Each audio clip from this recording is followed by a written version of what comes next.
The United States Senate has passed President Donald Trump's sweeping tax and spending legislation, advancing a $3.3 trillion plan that reshapes domestic policy, expands tax cuts, and tightens social welfare programs.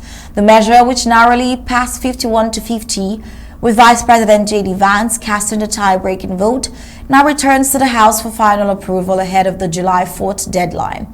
Republicans pushed the 940-page bill through the Senate despite deep division over its fiscal impact. The Congressional Budget Office CBO estimates that the Senate version adds $800 billion more to the national debt than the earlier House bill. If passed, it will raise the national debt to nearly $40 trillion. The legislation cements several of Trump's 2024 campaign promises, including making the 2017 tax cuts permanent and introducing new tax reliefs for tipped workers, seniors, and overtime pay.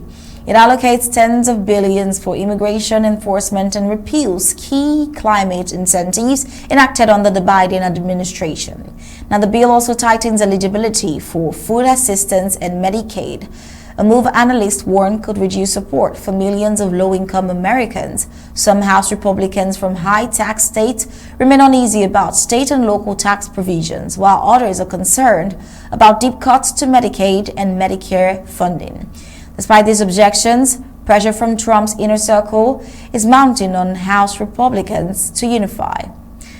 The House Freedom Caucus, while pushing for steeper spending cuts, faces internal friction from moderates who argue the bill could harm hospital and rural health services. In addition to authorizing trillions in new spending, the bill lifts the federal borrowing limit by $5 trillion, avoiding a potential debt default this summer that could disrupt global markets. Still, critics argue the long-term effect of the plan could slow economic growth and burden younger generations with higher borrowing costs. Three Republican Senator Tom Tillis of North Carolina, Susan Collins of Maine, and Rand Paul of Kentucky broke ranks to vote against the bill.